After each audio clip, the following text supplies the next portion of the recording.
Hello again, and welcome to the Company Road podcast. And allow me to introduce our next wonderful guest, Killian Poolmans.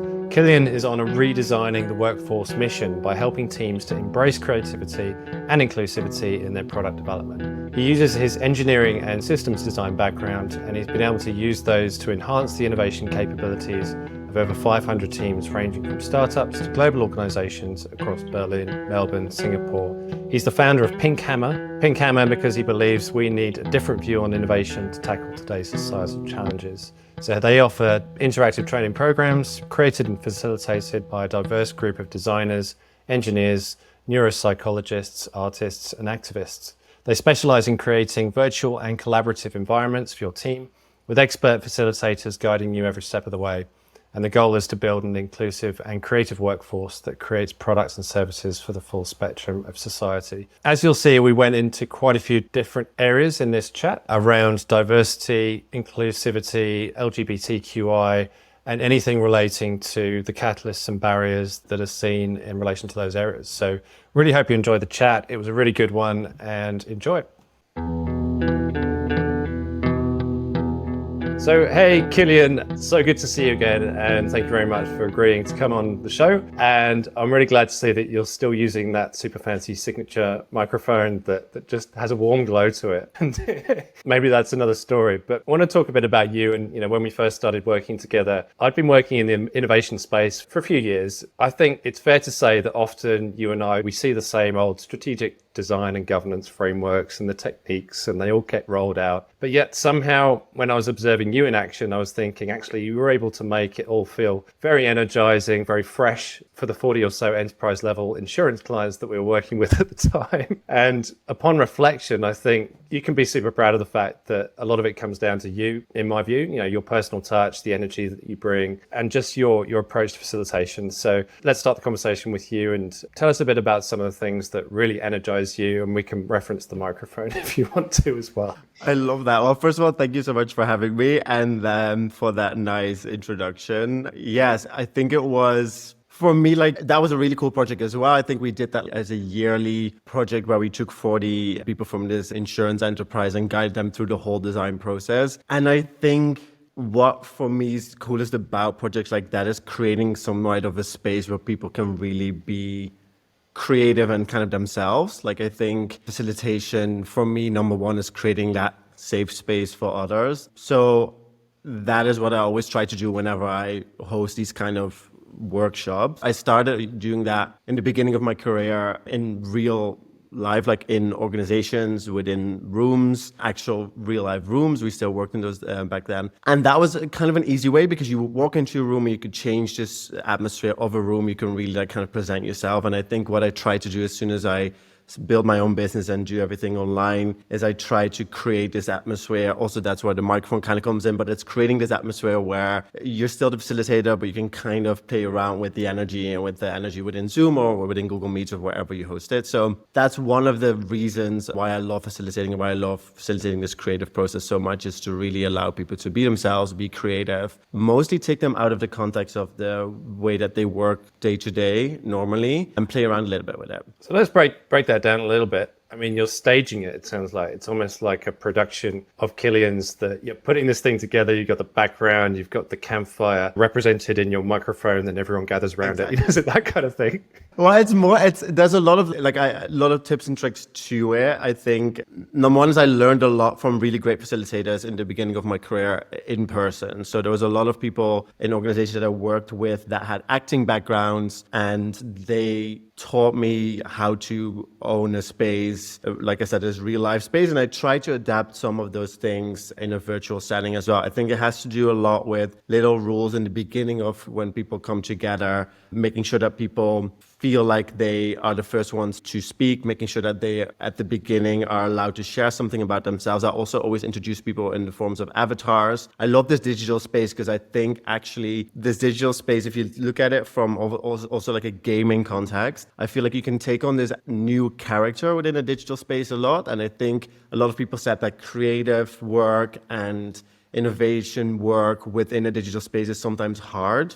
I agree it can be hard, but I also agree there's a lot to say about the anonymity that comes with this kind of, or not necessarily anonymity, but almost like this new kind of role that you can take on within this digital space. So if I host these kind of workshops where people have to be creative and they come from an organization where they're not that creative necessarily, I almost invite them to take on this new identity as like this that they can pick, and kind of like what you do within a game as well. And that way you can fully express yourself in different ways. So, I mean, that's a bit of a side note, but I think that's what I try to do. So I try to bring in elements of gaming, elements of real life facilitation to somehow build this world where people can explore a little bit more. So does the avatar, stepping into the avatar, start from right at the beginning? How does it work? Well, most of the time I introduce myself as an avatar, which is sometimes people find it a bit weird. So I show my avatar that I oftentimes introduce myself with is Pippi Longstocking, the ginger girl. She was basically my childhood hero when I was growing up. So I always want to challenge her within these digital spaces. So I think she is fearlessly creative in a way. She's always challenging the status quo. She never takes the real life world for granted, but she's always looking for ways to shift it or to shift people's perceptions. She lives by herself in this huge house as this little girl. So she's kind of like this feminist icon in a way as well. So I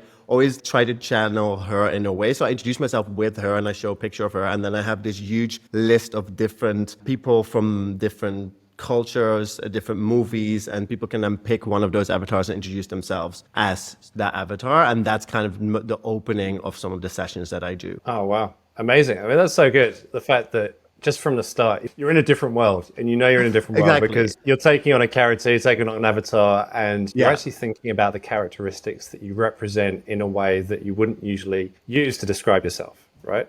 For sure. I think so you have to also, as a facilitator, you have to step into that. You have to kind of be vulnerable from the beginning, from the first moment on, and share that for other people to do that as well. But yeah, that's how I introduce myself. And then some people get it, some people love it, some people are very hesitant, and it kind of takes them a bit by surprise. But I think that's part of it. What have you found to be most surprising about running the exercise in the response that you've had from it? I think I can start seeing when people come in who they go. So I have, I think, like 100 different avatars. I can start to slowly already see what avatars people are going to pick when they come in. I feel like women have more freedom in their mind to go outside of gender in picking avatars. Like they can pick whoever and it doesn't matter. I think very rigid in the few male characters that the avatars they have on the board, they always pick those. So I feel like that's a very interesting thing when I see that they put limitations on themselves of picking avatars, whereas some women can kind of go all over the board. So that's one interesting thing that I saw happening a lot. Yeah. I mean, is there a macro point of view here that we need to kind of look at, which is around how men represent themselves in the workplace or in front of their team members? Is there something to think about there? No, I think it all has to do with, I think, putting masculinity on a pedestal. I mean, we can go very deep in that already, but I feel like society puts masculinity a little bit on a pedestal, and I feel like vulnerability within these spaces is oftentimes seen as a little bit a thing that you have to stay away from, whereas I think it's one of the most powerful things. But so you can see that already happening within this, without going too deep into that, you can see that already happening within this avatar selection. And it's oftentimes also a thing that I point out within the workshops already, because it's the first time that you can make fun of it a little bit without coming across too serious. But yeah, and there's obviously everything that you do within the workshops is this zoom in lens of the macro things that are happening within the organization for sure. Yeah, it's amazing how when you introduce those exercises, even if it's a drawing exercise or it's something that's just a little bit more left field, a little bit more creative, and that is something that people take out. They spend a lot of brain power just getting their heads around it to begin with, as you were saying, but actually it's something that they really remember the project or the engagement by. It's something that they feel it's almost like a bonding exercise to help understand each other, and through a way that is more impartial probably than just introducing yourself. We've all been in these meetings, right? The most important, highest paid person stands up or wants to do the intros and they go last, and then everyone just says, I'm so and so and this is my job title. It goes all the way around the room, and then the person who feels like they're the most important basically stands up and says, but they talk for 8 minutes or something about the things that they've done through their whole life, and it's just a justification, right? So that is very different. I love this, Robert. So that's also what I love within this digital setting, is being able to time those things. Like I try to take hierarchies out of the equation as much as possible. I think digital ways of working really allow you to do that. Because like you can't put a timer in a meeting with the sounds when someone is introducing themselves, but you can, like in a whiteboard, it's not rude to be, okay, you have 1 minute and then introduce yourself. So it's those little things that I feel that actually really eliminate a lot of the hierarchies within this way of working, which I really enjoy playing with. But you're right. I think by giving it a template, you can eliminate some of the awkward moments where some people feel like they can take up more space than others, which is a common occurrence, unfortunately, within a lot of teams. Yeah. I mean, the gamification aspect is a really interesting one, isn't it? And what you just described, and not only creating your character, but then taking that through a project or a program of work and coming back to it and reflecting on it and seeing how people act against their avatars is also interesting. The fact that you're maybe going from one thing to the next, you're coming across challenges, you're going through levels, you know, there's a whole language that you could apply to it, Yeah. I'm sure. Were you part of the last session I did with the reflection there as well last time? I'm not sure whether you were there. Because I let them pick the avatar in the beginning. So I think there's like a 5-month process. So a lot of them have already forgotten the avatar that they picked in the beginning. And then as like a reflection in the end, I kind of try to, sometimes it works well, sometimes it doesn't, weave through their journey within a program related to the avatar that they picked and some of the learnings. So for sure, like these storytelling elements are an amazing way to get people to reflect on the journey as well. Yeah. I mean, it's just very interesting, very engaging, and yeah, appreciate you sharing your perspective on it. I'm still thinking about the broader things that it might represent, actually, and just thinking about knowing what you do in your line of work. It's not just facilitation, but it's in a particular area. I was wondering if you could maybe just introduce the type of area that you're particularly focused on, and tell us a bit about how you observe the world of work today in that regard. So I have a background within design. So I come as a designer, creative facilitator, and I'm a founder of Pink Hammer. And with Pink Hammer, we try to build inclusive and creative teams and products, and we do so fully remote. So the goal is really to create this new workforce where inclusivity and creativity are at the forefront of some of the tools that we use, and where we create products and services that represent a full spectrum of society, so not necessarily built out of one perspective. And I do so through research projects, but also training programs. And these training programs really look at the innovation capabilities of organizations, and through a lens of inclusivity, embed more purposeful innovation practices within teams. And I do that, not just me, I do that with a collective.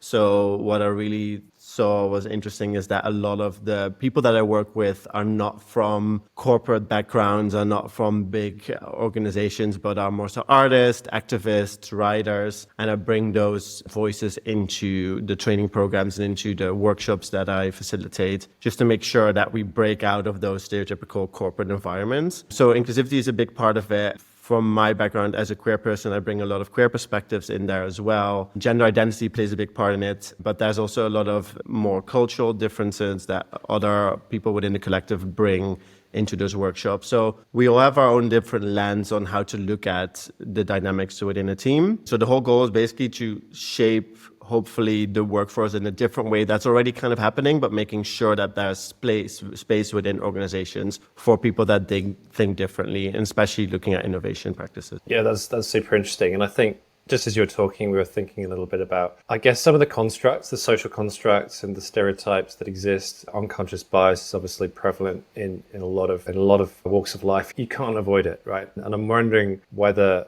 in some of the techniques that you're introducing, and by bringing in a fresh perspective, a lot of that can get neutralized. What's your experience there? Well, I think, especially if I look at design and the practice, that the way that that's being implemented within organizations right now. I mean, if you think about design thinking, for instance, or that whole process, which obviously started through, or at least people like to say it started through IDEO and them bringing in this way of thinking, which already is kind of questionable. So I'm going already way back, but I feel like this whole creative process, obviously IDEO has coined like the different steps as like kind of put their own flag in it. But if you look at cultures and systems years before that, doing research, then experimenting, making prototypes and pivoting along the way is not necessarily something that is being thought of in a lab by designers. It's something that culturally has already been in place for a longer time and will be also later on. So I think it's already really important to think about these processes more so in a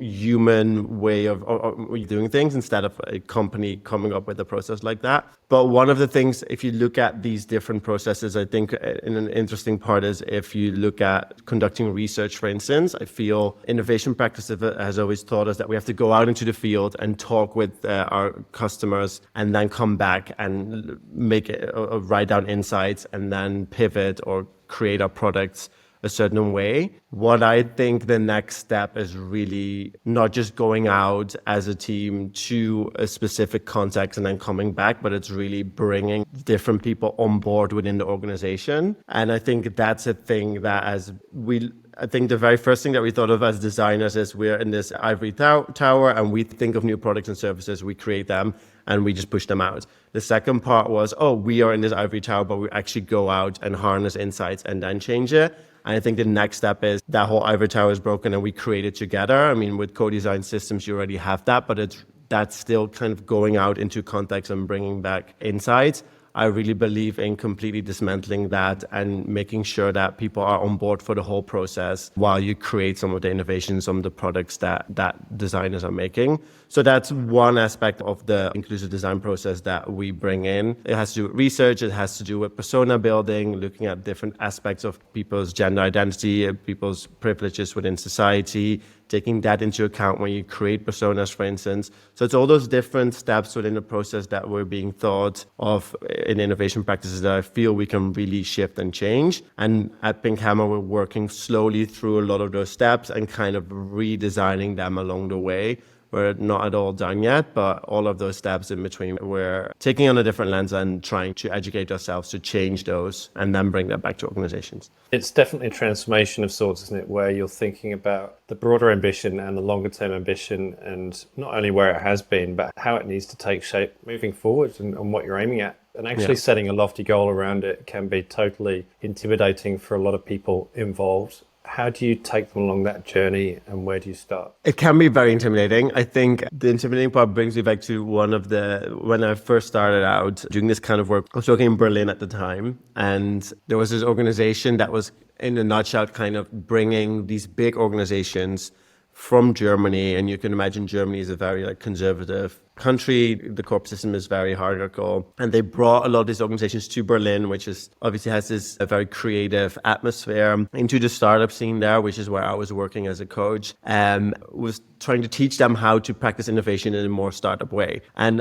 I was a coach for one of the organizations, which is Lufthansa, which is the big airline. I mean, they're an airline operator, but they also are a very engineering focused company. And we were doing this talk about failure and how they should embrace failure and how failure should be celebrated within organizations. It was one of the first talks I was doing. I was very happy about my amazing insight in how failure should be embraced. And then people basically stood up and they were like, you do realize that we're building aircrafts. Like, I understand that if you make an app, failure should be embraced, but this is our line of work. We can't embrace failure because it will cause the death of 300 people. I think that was the first time where I realized that this theory that we're presenting from this innovation and creative perspective can really crash when you bring it obviously within a more engineering or those fields. So I think one of the things that I try to do is always, you have all the theory in your back pocket about how these transformational processes should go, but it's really firstly about going into the context of the organization and building this process together with them, together fleshing out what their objectives are, and then creating, in my case then, workshops or sessions around their ways of working, around their ideas.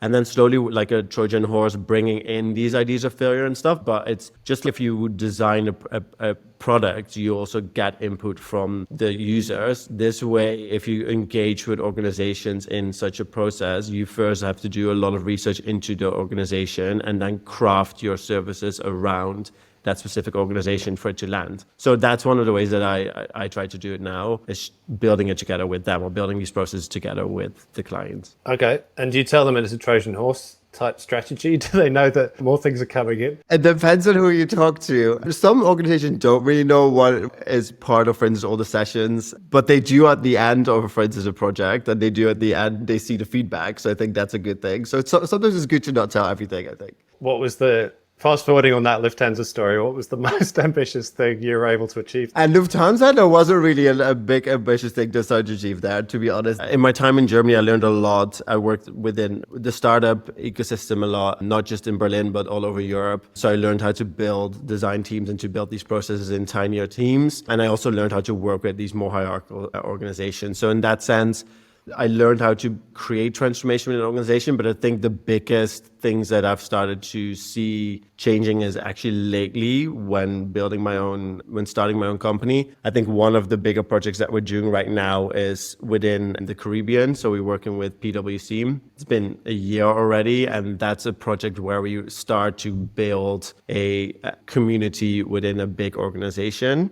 It's linked to innovation process in the sense that it's about this transformation aspect of an organization, but it's a little bit different because it's really about creating more of a safe space for a certain group of people within an organization. And the biggest thing in this project is that we're trying to build it within the Caribbean, and I'm not from the Caribbean, so that's a big thing that I try to bring in people from the local region, bring in activists, all that stuff. But it's really about how to create that in, again, a digital space, facilitate that and try to create a safe space digitally and make people feel like they can express themselves and they can be themselves, and how that feeds back into the organization as a whole as well. So that's one of the places where I'm making more impact now than I did at Lufthansa, where I taught them to embrace failure when building airplanes. Yeah. As soon as you said the Caribbean, and we've spoken about this before, but it just kind of strikes me as a missed opportunity, I want to say, that you're not running it face to face and you have to do it digitally from where you're based. True. But it's a lovely place, you know. Actually, I was thinking about that as well, but actually Caribbean is really, because it's so many territories. So their way of working now, and I know that I would have loved to be in one of the territories, but their way of working is a really interesting one because there was no way for them to always come together initially as well, like pre-COVID, for instance. So they always worked in this kind of way. So it is very interesting to see a organization that is so used to this type of work, because everybody is literally on their own little islands, like not just physically. But I agree with you, it would have been nice to actually be there. And maybe one day. Yeah, it sounds like you're quite used to running this international work. I think that actually, and in my experience too, you're connecting people from around the world, and there's a time zone difference, and there's something else happening in the background, or there's a perspective that you pick up on straight away. Even if you're on a Zoom call and you've got people in 5 or 6 different countries, you just feel that energy, and it just feels like there's a connection point, even though it's digital. And even though everyone was moaning about it a couple of years ago, it's still a connection point. I love it. I always say, like, I wake up in Australia and then I have like breakfast in Berlin, and then I have my after work drinks in the Caribbean, for instance, like in one day. And it's always I really enjoy it. I mean, I enjoy traveling and different cultures in general. I enjoy seeing how all of these different cultures fit within ways of working as well. Another project that I'm working on right now is an organization that has grown from 20 people to now 80 people, with a lot of different cultural background, people with different cultural backgrounds, and seeing how all of that fits within the rules and rhythms of working. And I think this way of working actually really increases the types of people that meet and the types of the ways of working that we are constructing. And I think it has something very vulnerable in a way, like you invite people into your house, literally, which I think also people are more themselves, they are in their actual context. You don't strip them away from some of their identity when they go into an office. So I think it has a lot of amazing opportunities, and it allows me personally to live my own life in a way that you can design it yourself in a way. And I think if I look at the new workforce that's coming, I think for a lot of people, that's going to be one of the biggest advantages of this type of work. So it's not just within an organization, but also from the people themselves who are doing this type of work. So tell us about your geographical journey from starting in an office somewhere and ending up where you are now, and what was deliberate about some of those choices that you made, and where have you ended up? I am from the Netherlands. I studied in Amsterdam and Delft, and then worked in Korea for a while, in Seoul. That was more so because I had the opportunity to work for a few different organizations, and I chose the one that was, in my opinion, the furthest away and the craziest, just because I wanted to get out. So that was not really strategic. So I went to Korea, loved Korea. And then I moved to Berlin very shortly after that to do my graduation. And then I started working there for 3-4 years in different design agencies. That's why I started to work within the startup scene as well. I started to develop coaching capabilities, facilitation capabilities, really loved that part. I worked in Singapore for a little bit during my studies as well. And that was a very design-heavy design agency where I worked in. I liked that, but I really enjoyed more so the setting up processes and the coaching part of it than the actual nitty-gritty design work. So I decided to move away from that a little bit. And then after 3 years in Berlin, you have to move out of Berlin after 3 years. I always said to you, like, you can't stay in Berlin too long. So then my partner moved to Melbourne and I decided to join him. And that's when I came to Melbourne. So that was really not a strategic choice. And Melbourne, stayed for 1 year, worked in an amazing agency as well, learned a lot there. And then COVID happened and I decided to start my own company and move to a place that I fell in love with when I was traveling, which is Georgia. So I'm currently in Tbilisi, Georgia. And basically one night, me and my partner just decided to pack our bags and leave because I think in COVID, we were all in this mindset of everything can happen. We love this country, but we could never work in the beginning because there was not a lot of jobs. But now through COVID, we could work remote. And that was 3 years ago. So I never left. So for now, this is still a good place. But so there's a few geographical locations, some by really deliberate choice, a lot also just by happy accidents. But in terms of, I guess, setting up for your business, setting up for the lifestyle that you wanted, what was driving that and what are you enjoying about what you have now? I think one of the biggest realizations during the whole COVID situation, I think, was that I think as people, we try to create some sort of stability for ourselves. And that's oftentimes found within systems, like bigger systems that we feel that we're a part of. And therefore, we create this stability or the sense of security. And by all those systems kind of collapsing during COVID, I realized that that is a false sense of security in a way. The only security that you can create is to build that for yourself. So that was one of the reasons. And I think Georgia, although I didn't know it back then, if you think about and I can go on for a long time with this and I won't, but if you think about the history of Georgia and the way that it's not reliant on systems and structures, but really reliant on individuals and their own way of working, I think it's a good place to be if you're trying to design your own life, create your own systems that you yourself can only depend on, because people are just used to that here. They're not used to big organizations succeeding or big corporations succeeding. They're used to doing shit by themselves. So I think that's why I like being here, because that's what I've been doing for the past 3 years as well. That's great. I mean, it's so interesting to hear. And actually just thinking about what it means for an individual when all of those supporting mechanisms and foundations and infrastructure and all of that is taken away, you're just left with yourself. And what drives yourself? And how do you, I guess this is maybe more of a personal question, but what's motivating you in the absence of some of that infrastructure to just keep going? And I'm actually surprised because you do work with creatively orientated organizations, but also ones that are fairly traditional in their outlook and in their approach. So how do you balance all of that? And how do you keep yourself as a bit of a creative soul driving through that? Great point. I think number one thing, it's always a balance. Like I think with the work that I'm doing, there's obviously organizations that need more of this inclusive and creative mindset. So those would need my services. And those are oftentimes organizations that maybe you would think aren't the funnest to go work with, whereas there's other organizations that have amazing projects going, but they already know a few of the tools that I'm using as well. So it depends. Some organizations are really focused on the capability uplift, and I'm really focusing on taking people on that journey of learning. And other organizations, for instance, one of the organizations that I work for is Rutgers, which is a Dutch organization. They have expertise on sexual orientation within the workplace. And I'm doing a lot of research projects for them around how, for instance, educators want to talk about sexual orientation with their pupils, or how doctors want to have conversations about sexual orientations with their patients. And we create products that then help them have those conversations. So those are also organizations that I work with, but they have a lot of the practices that I teach to organizations that don't have that. They have that already established. So I really go into more of a research or design kind of role there. But I like the other part most, although I love working with those organizations. I kind of like creating these spaces for organizations that don't have that necessarily, because I believe a lot of people in the organizations that don't have this established yet really crave this and want this.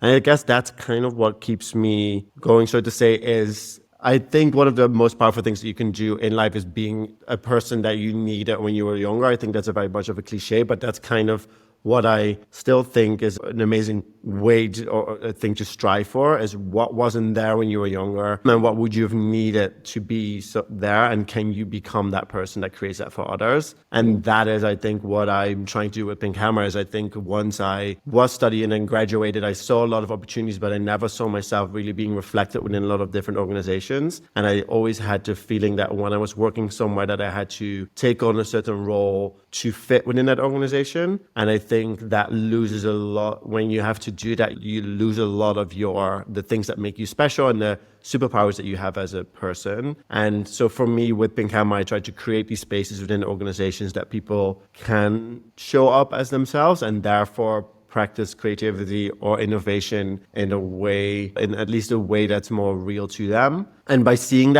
people actually experiencing that, by seeing people being able to show up, like you also mentioned in that one project where people at the end really are happy that they were part of such a process and they could really be themselves.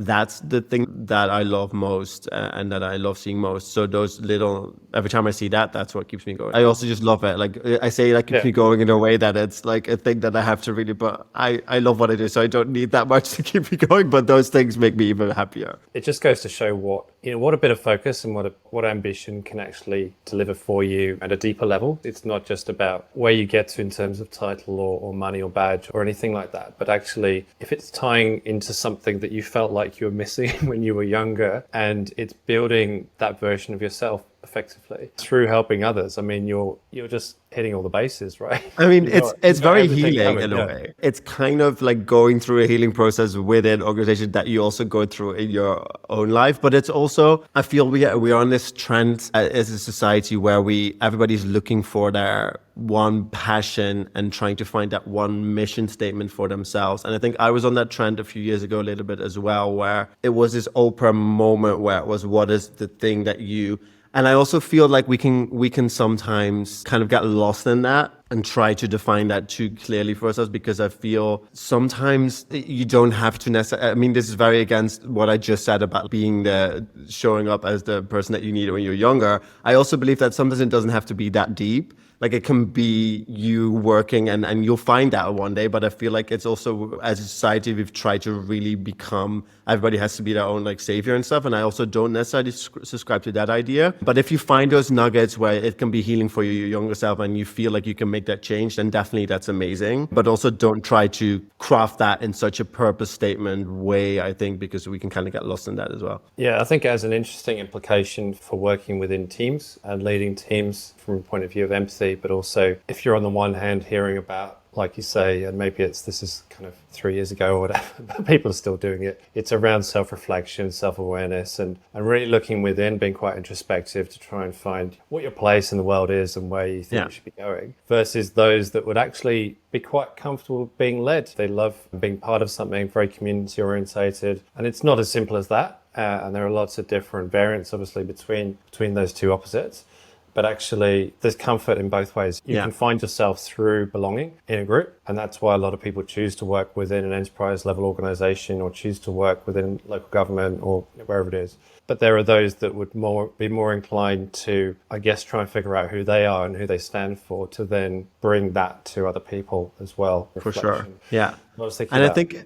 as organizations, I think it's very important, especially if you're talking about new work and creating that a little, or shifting that. I think a new generation that's coming up, it's very much so focused on finding some part of their identity attached to work or some part of their vision of the world attached to work. So I think organizations should really also create space for that to exist or for that to happen. Space where the mission of the company is something that's being crafted with the full team, or at least there's a moment where new people can reflect on that, add to it, and together create the envision impact that they want to create. I feel that's also, for instance, part of some of the projects that we're doing. It's not just, I take PwC again as an example. It's not just creating this safe space for queer people, but it's also looking at, okay, how is that attached to the overall role within PwC within this territory? And then how can this specific thing that I want to create impact in, how can that be part of my role as well? So I think you've hit on something that I think is very important for organizations to move forward, is creating that space where people can identify themselves with that mission within transformational project as well. But yeah, there's also people that really fall outside of the organization and do that by themselves. But I think organizations should definitely create space for that. Yeah, I want to try out an analogy and tell me if it's right or wrong, because you'll be much more equipped to answer this in a way. But often when it comes to introducing a progressive initiative of some sort within an organization, and it could be one that's set in its ways, or it could be fairly forward thinking in itself and fairly maneuverable. But I'm just thinking about how change is actually facilitated within some of those organizations, and thinking about the fact that in some cases, to get something started, you set up a bit of a side project or a side group. And I'm just thinking about the kind of implications for inclusion or exclusion when over here there's something happening, innovation, or here there's, like you were describing, there's a queer community initiative or something happening over here, and people are part of it, but you're not always part of it. How do you get around some of those obstacles of perceived exclusivity and lack of inclusivity? I think that's a great point. I think what a lot of people think is that, for instance, this queer community building is then, if I talk with organizations that want to implement this, they see it as a thing for the queer community necessarily, and also where the queer community only shows up. If we talk about innovation projects, a lot of the times people nominate the most innovative person within the team to then go off and do that kind of work. So I feel like the work that we do, or that I do as coming as an outsider into organizations, a lot of times people nominate the people that they feel fit most in the project. And I always try to push against that. Also, for instance, with this PwC project, it's very important for me that there are allies involved within this, creating this safe space as well. So it's people that don't necessarily know that much about the community, but do want to show up for them. And I also always advise people to bring people into some of the workshops or some of the sessions. If the project is mostly focused on innovation practices, yes, the organization has say in who should be part of that project. I'd always, number one, try to make it as diverse as possible, different cultural backgrounds, different hierarchies, different sexual orientations, different gender identities. So that should be a great representation, but different teams and departments. But once they're in such a project, I also always make sure that it's not this side thing that's not necessarily part of their daily work. I always try to implement tools that they can then take with to their teams, try to create sessions where they bring their teams in. So I think you can be hired in a space where it seems like it's this side project, but you can really start to infiltrate more within the organization once you're actually facilitating these sessions. And you do that through the participants, through making them your ambassadors and making sure that they bring other people in or talk about this to other people. So that's, even though I'm one facilitator, making the participants your ambassadors is a way I feel to make sure that you can enact change in a bigger scale in an organization. It depends on what you've got in mind. I think there's a lot of initiatives, I'm going to say, going on in different walks of corporate life where it feels like they're almost paying lip service to what is actually needing to be done or said with an initiative. It could be a once a year, wear a purple event. I'm just going to call it. I think there are some things going on that kind of look as if on face value they're all about inclusivity, but actually it's really just a bit of a staged essence of something. The same with allies. I get that it's very important, but at the same time, I'm wondering whether people's motivation for declaring, sometimes it's through self-choice, really, that the people put themselves forward. You were saying that you'd be picking out from different parts of the business who would come in, and you'd want it to be as diverse as possible, but it's not always the way, is it? I feel like no. It's sometimes very, very superficial, and in other cases, a lot of people will be wondering, how does this relate to what I need to do or what the team needs to do at work? And I think the notion of actually bringing one's personal perspective into the work and personal preferences and being that open and that vulnerable would actually be very, very daunting and very intimidating for a lot of people as well. How do you unpack and get around some of those things? I think in terms of some of the D&I initiatives that are happening, and I think in terms of also some of the queer initiative or LGBTQ or however you want to call it, initiatives that are happening in the organization, it's about just conducting these initiatives just on the basis that you can put a tick to it. It's always a balance, because oftentimes within big organizations, the first meetings or discussions that you have with people, it comes from some boardroom somewhere where they said we have to do something about this and figure it out. So oftentimes you do encounter people, and the same with innovation practice, you do encounter people that don't really know the full depth of these kind of processes, that want to hire you or want to set up such a project. And then it's really about you not falling for instance, for this PwC thing, it was really about us not falling for a slight change that they wanted to see, but really fight for the bigger project that you want to enact and that you want to create. Also with the innovation process as well, it's really about, you can go in on a one-off workshop or you can go in with just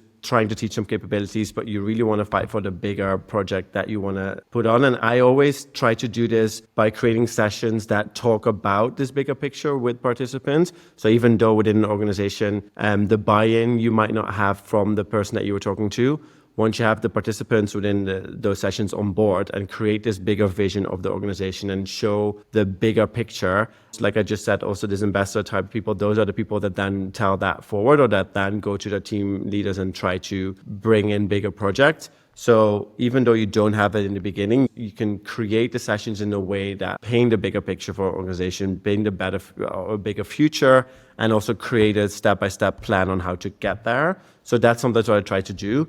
But it's a tricky balance. It's always a tricky balance between how much impact can you create within this first project or how much are you going to build into projects that are going to come next. And you never, although you want to fight for it, you never really know. Some projects I thought that we're going to build in next projects that were bigger as well. So I said yes to smaller projects, and that's then the only project that people are doing. That happens as well. You have to balance that in a way, but it's always within this space, it's always a tricky thing. And then the third thing I think is the measurements that you can add to it. Although in this space, it's very much so about change, and sometimes change also within innovation as well is hard to measure in some certain way, but there are ways to measure the impact that you're creating. And I don't necessarily like sometimes the fact that we have to measure all of I think putting data to some of these more human changes within an organization can be tricky. But there are some data points that you can definitely measure. And I always also embed data measurement within my sessions so that at least the uptake in certain capabilities or the change within mindsets and perspectives can be proven within an organization, and therefore you can start building bigger change projects within an organization based on that data too. Yeah, I was going to ask about measurement and impacts and how you manage that, because it must come up, particularly if there's investment required, and a lot of discussions now around what investment something would return, what it would lead to in a way. I think the landscape of metrics is becoming quite interesting. The harder metrics are always going to be there, but obviously the softer ones, and particularly when you overlay engagement data and all of the things that the people are using now to assess how people feel within themselves, within an organization, within their role, and they're looking to understand their employee and their team motivations at a much deeper level than they ever did before. It's all becoming a lot more quantified and quantifiable. And yeah, I think you can interpret it based on what you see back. But I think having the ambition to set out some of that up front is really, really key. I was also wondering about how you actually set things up. How do you find the right match between yourself and the team that you work with and a company or an organization or a team that you want to work with? And does that always go well? What are some of the things that come up in discussion there? Where to focus first? How does it all get started? I also quickly want to go back to the data, or at least like the measurement part of it as well, because I do think that's a very interesting, I feel like we're really in the beginning, or we're in these stages where we try to prove things with the data collection, things that are more so soft skills as well. And I've been in meetings where people, to prove a certain project, they wanted to know the exact amount of people that were part of each of the sessions, and then also the time that they, for instance, dropped off. And it was these kind of weird metrics that they tried to use to prove within these board meetings of whether the engagement was high or not. And I feel like I agree that we need to have some kind of measurement in place, but I do also believe that we need to step away from these kind of weird amount of people in the session tactics, because sometimes a session with 2 people can be very, very deep, transformative session, whereas a session with 100 people, half of them are not even listening. There are some practitioners in the field that are really changing this. That has a lot to do with doing interviews beforehand, showing an uptick in understanding of different concepts. But that takes, it's measurement over a longer time. It's measurement over like a year or maybe even 2 years within teams of whether some of these concepts are actually being taken into account, whether there's actually change being created within, for instance, asking new hires how they felt within the first 3 months as compared to in 2 years, asking new hires. So it's all those different things that you can start measuring. But this takes time, and I feel the time is oftentimes not necessarily given within those spaces. But yeah, that's all to say. I think we're in children's shoes when it comes to measuring these kinds of projects, but it is an interesting development that is happening there. In terms of matching with new clients and how to match my team with it, I always have in the beginning a meeting with teams or with organizations, and it's just a very open meeting about what some of their goals are, with if they look at the future of the organization, where do they see themselves in so many years, and what are the goals, and what do they feel they need to change. And then I look back into the collective of people that are part of Pink Hammer Collective, and it depends whether some people really want to focus on more on inclusivity, gender diversity, and then I have people within the collective that are experts on that. Other people really want to focus more so on their creative problem solving skills, and then I have other people to bring into those sessions, and then I structure them together with the organization, like I mentioned. So I have design sessions literally with people within the organization that then with me and the person that I bring in from the collective structure these different sessions. So I never see myself as an outsider coming in and try to match it. As I really see it as a co-design way of creating the programs and projects and match it in that way. But it's really based on the goals and objectives of the organization and the skill sets that the team has. Yeah, I mean, that'll provide you a North Star even when you're in flight and you're running the program. You're coming back to that presumably to kind of guide you through and guide the team through. I'm just trying to rack my brains, but what are some of the barriers and some of the blockers that come up as you're rolling things out in this? Is it unique to your area, or do you feel like it's pretty standard stuff? I think it's always as a outside facilitator going into an organization and trying to enact change. I think the biggest blocker is always the space that you create within the organization. And we just talked about making sure that it's representative of the organization, making sure that it fits within the rules and rhythms of working of the organization. But it's still a little bit of an outside space that you create, and then people always go back into the organization, and then things always turn out a little bit differently than you want them to go in a utopian world, right? So that's one of this transition period between understanding certain tools, understanding certain ways of working within the space that I create, and then migrating that back into the overall structure of the organization. What works mostly is if people within the organization are willing to adapt certain rules and rhythms of working and change them based on what we are actually going through within some of the programs. And a lot of the times that is the case, but oftentimes it's also not the case. Oftentimes people then go back into the organization and they fall flat back to where they were before they joined some of the programs that I create. And I think that's the biggest blocker. And I think it has to do a lot with how the teams are set up. And that's why I hammer so much on, also why I think diversity is such a big part of this, is if you have an organization that looks at a certain ways of working in one perspective, then having a different perspective come in can be really hard for them to adapt to. Whereas if you already have an organization that is built up out of people with a lot of different perspectives and ways of working, adding a different perspective in there is a lot easier to digest for this organization. Yes, it works by some of the projects that I'm doing, but it's really also about the way that the organization is set up and built up and the way that the teams are created as well. Yeah, there's a good point in there around longevity and actually the lasting effect of some of the change that you introduce, because as soon as you walk in the door, it's evident that something is going to change and you run the program of work. But then as soon as you leave, it's really about what the staying power is of the initiatives and the frameworks, the things that you put in place. And actually, I'm finding increasingly so anyway, that the expectation on particularly project-based work is that you're justifying a very short-term commitment of resource and time and expertise, obviously, to a particular organization. And the expected output from that is almost, we're going to see it through that time. So it's 3 months, 12 weeks, 6 weeks, don't know what it is, 6 months, or we're going to see it straight afterwards. But actually the lasting effect of that and coming back to that, it's not really something that is often discussed up front because you can't really predict it. How do you go up setting up for longevity in a way? I think it's one of the things that I right away address with potential clients even that I start to engage with, it's mentioning that it's not going to be a one size fits all change overnight process, but also giving them the tools to measure this. Like I just mentioned, like showing I already, even though it's a 3-month project, I give the team that is overseeing this project, I give them the tools to then measure in half a year and then in a year. I set up like frameworks for them to measure these kinds of things. I make sure that everything is in place that when I leave, it's still being talked about and measured in a specific type of a way. And I always keep a line open. I think that's another thing as well. I think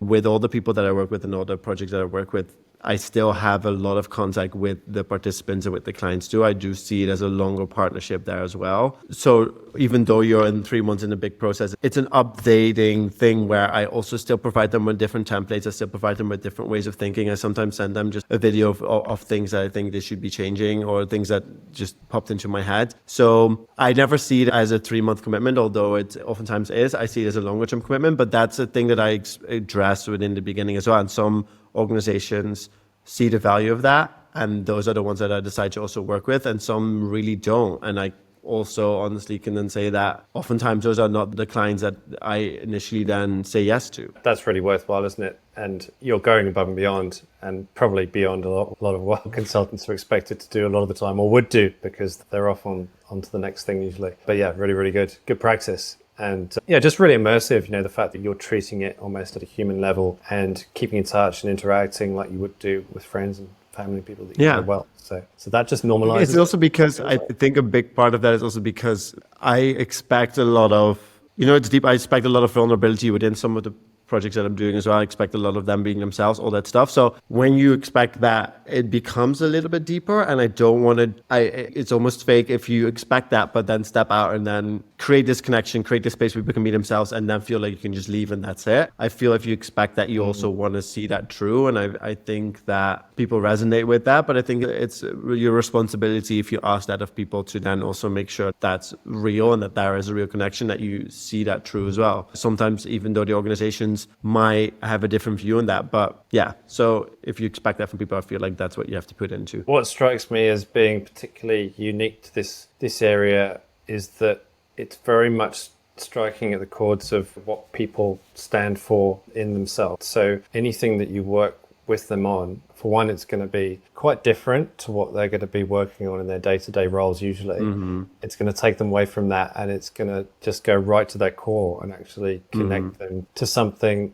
probably unexpected, I'm going to say, because it's going to get them thinking about things in a new way, both not only in finding themselves, but in defining their role in relation to the context in which they work as well. So that, in a sense, feels quite unique. I'm trying to think of any other examples where that does happen. I've seen workplaces obviously introduce various well-being initiatives, and there's obviously the usual yoga activities and so on, where people get to take time out of work to think and meditate and do other things for their own well-being. But actually this one, it feels like it's almost a character building exercise in itself for the people that would take part. So they give a lot to the process, and they get almost as much, or if not more, back from participating with you. Is that a fair reflection? It is. And that's also sometimes also tricky, because I've had participants that after going through the whole project quit, or go to another organization, and that's part of it too, which is maybe not the best selling point for clients to bring in some of the projects, but it's the reality though. And I feel like if that's reality, then it's also a good outcome, although maybe eventually you want people in your organization that align with those values. And if they, through this process, kind of see that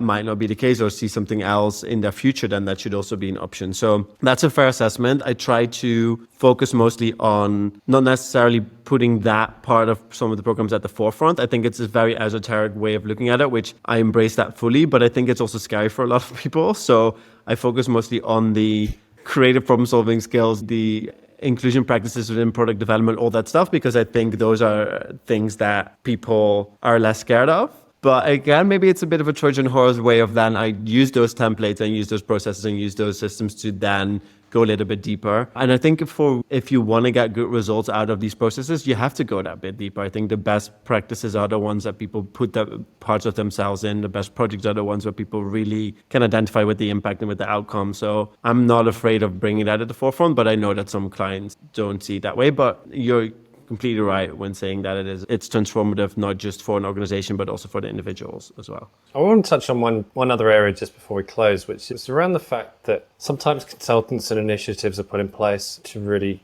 act as a catalyst and to drive something that's new, hasn't been done before, but it's very much, I guess, dictated. I want to think about maybe more broadly, which is what is the role of the individual or the collective or the community, the person who is within an organization that they work for. What do you feel people should be taking on more of themselves to help in the areas that you described? Yeah, good question. I think in a utopian world, I would like to see people being able to bring their lived experiences and the things that they've gone through to their work as well, whether that's good or bad. I feel like we're so stripped from a lot of our identities within big organizations, not necessarily because I think that's just expected of us through just the way that corporate culture is kind of programmed. And I do believe that no one benefits from that. So I don't think that that's a specific thing that's being set up from a hierarchical system from like above. I think when we talk about what the individual should bring, I think we mostly have to talk about what kind of cultural shift we want to create so that is there. Because I think individuals will bring that already. They want to be themselves. They will bring these certain standpoints. They will bring their certain ideas. They will bring their lived experiences. It's about culture having to hold space for that. And I think that comes with creating spaces where people can be themselves like that. Also, leaders showing up, expressing vulnerability, being able to share some of their personal stories as well. So basically what I'm saying is I think instead of asking what the individual has to do or what I think they should do, I think it's more so what a cultural shift within an organization have to take place for the individuals to eventually be their full self within the organization. And that's really, I think, the biggest shift that we have to make as organizations, especially if we want to get a younger generation into a lot of these organizations. Because if you look at it, a lot of people are doing project-based work. A lot of younger people are actually shifting away from getting into these bigger organizations. So if you want to continue to build that workforce, you're going to have to create a culture where people can show up as their full selves. And that has to do with embracing these diverse perspectives, creating space for critical thinking, creating space for vulnerability, practicing empathy, all those stuff that we kind of know about already, but embedding that within the DNA of an organization. And how do you think that can be best made known or experienced for somebody who's sitting outside of an organization but might be looking at other options and maybe wanting to work in a place that more closely aligns to their values and needs? Because employee experience, EVP and all the things that are now becoming much more focused upon, they're still in a way quite internally focused. There's not a lot that stretches out to the outside world. Sometimes you get a little sizzle reel with a grad talking about their experience of having started at this company, or a CEO, or somebody. It feels like it's a little bit staged. But how do you get to that nub of authenticity you were describing? Do you mean how the company would show that level of authenticity outside, or how do you as an outsider know whether the company would practice that within the organization? I think how do you make that matchmaking work of the company saying we stand for this and the person saying, oh, I stand for that too and I'd love to come and work for you? What I know, at least within the project, there's always a point where the starting point is that. The starting point is really, this is the objective of the organization. This is the impact that the organization wants to make, or the team. And this is what you as a person want to see, you as a person want to add, and you want to create, and how do you align that? And I think that's how some of the teams that I've worked at also start. And that's how I also adapted some of those strategies. It's about realizing that you're not going to be part of this family that you're going to work with for 30 years and we're all this one big happy family that shows up for each other. That's, I feel, a little bit of more so elder millennial kind of mindset where that was really the culture. I feel like we've all stepped away from that, as it can be sometimes a little bit toxic if we still talk about that, but it is about realizing that, okay, you're going to be here, you have a certain type of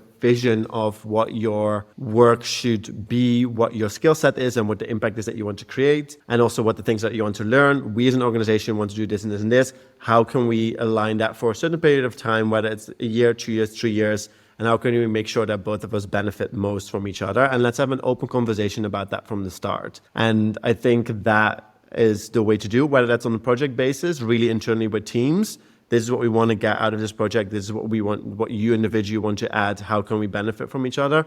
Or organization-wide, this is who you are as a person. This is what the organization is. How can we benefit from each other? So having those conversations as an organization early on is very important, but also kickstarting those conversations as a new employee within a team, I think is also very important. And it's all about you not creating this illusion of family and 30 years of working together, but getting more to the reality of, hey, this is probably what's going to happen, so let's make the most of it. Yeah, it's a far cry, isn't it, from, I guess, a more traditional interview process, and you've got a job description and you might get asked 5 questions about 5 skill sets that sit within that JD, and then they're writing things down into a little checkbox based on your answers, to really going a lot deeper than that. And there's 2 different schools of thought in that, because on the one hand, we see this process being even more and more so optimized, especially with AI now, where there's a lot of companies actually optimizing this process or trying to optimize this using AI. And then there's the way more human way of sometimes looking at it, where it's really about having those conversations. I don't know which direction it's going to go into. I know which direction I am more in favor of, but we'll see. But it is a very interesting point within working culture that we're at, where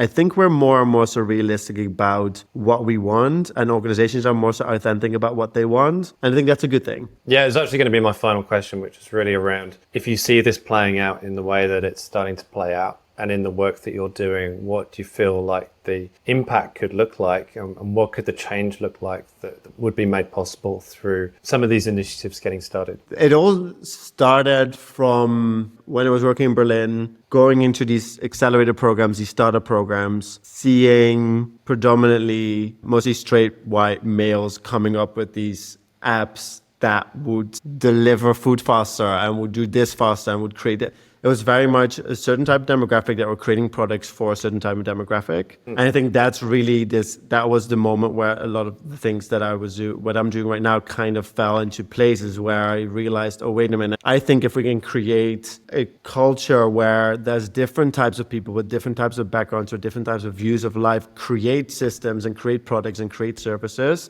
we will also create systems, products, and services that benefit a bigger spectrum of society. So that's always the future vision, is making sure that we equip a more diverse group of people with the tools to practice innovation, with the tools to come up with products, to come up with services, come up with systems, and also be able to put themselves in that process, so that we can see that these people being reflected within the products and services and systems that we create, within the innovation that we create. So that's always the end goal. It's creating this new sort of workforce where that's being reflected in the outcome of it as well. Whether that's on a huge scale, whether that's in a few organizations, but that's always what I love to see and what I'm working towards. That sounds better. I mean, I'm coming up against this white male thing a lot. And I'm just wondering. I mean, I know white male as well. So, but in terms of facilitating this representation, getting it going, or could people who are white males in positions of power, who are under criticism now for just not acting, what can they do to take action and really support some of the things that you were describing? Yeah, great point. I think number one is not necessarily looking at it as they're being criticized, because I think it's mostly just an opportunity to learn, an opportunity to not get defensive about stuff, but actually sit with some of the uncomfortableness. I think what happens mostly is if you get defensive about some things, and I think that is what happens a lot within these spaces, is that when we bring up straight white males, that can be a trigger and people kind of shut off. But shutting off and feeling a trigger always resonates with something deeper. There's something there that you want to push away. There's something uncomfortable there. So let's first sit with this uncomfortable feeling and see what is that about. And oftentimes there's nuggets of truth within that as well. So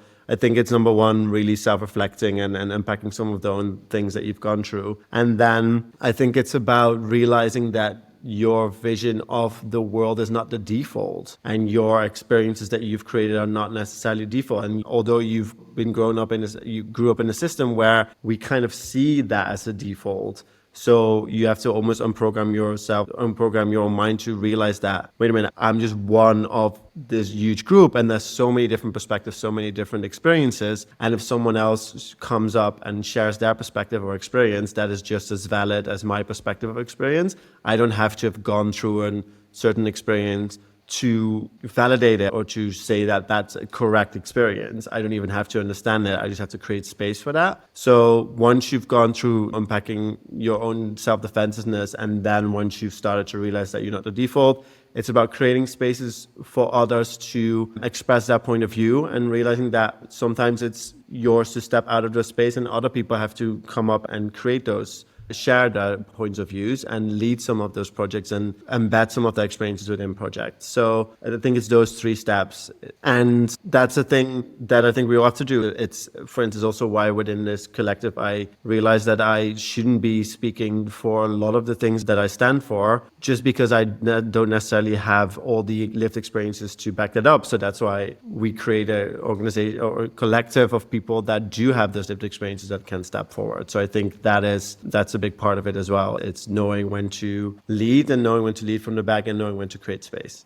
And by the sounds of it, it's about bringing your perspective, but also appreciating the broader perspective and the system in which that could be useful in some way. So you're not just in that trap of a self-fulfilling prophecy where, because you've always associated this with, a certain status or an ambition or a goal, that's the only way to go. Yeah. I think that your experience more broadly and how it can be connected to somebody else's experience and their need in that moment is probably where empathy again comes in, where some of those connections can actually start to become more of a constructive building block than just a divisive and polarizing my perspective versus yours, for example. So I think collaboration is obviously at the heart of that, but how do we get people working better together in that respect and creating the open conversations that you're working with all the time, but a lot of people find it really hard to navigate? For sure. Like, I also think it's not about demonizing what I feel like sometimes can happen is like demonizing this like straight white male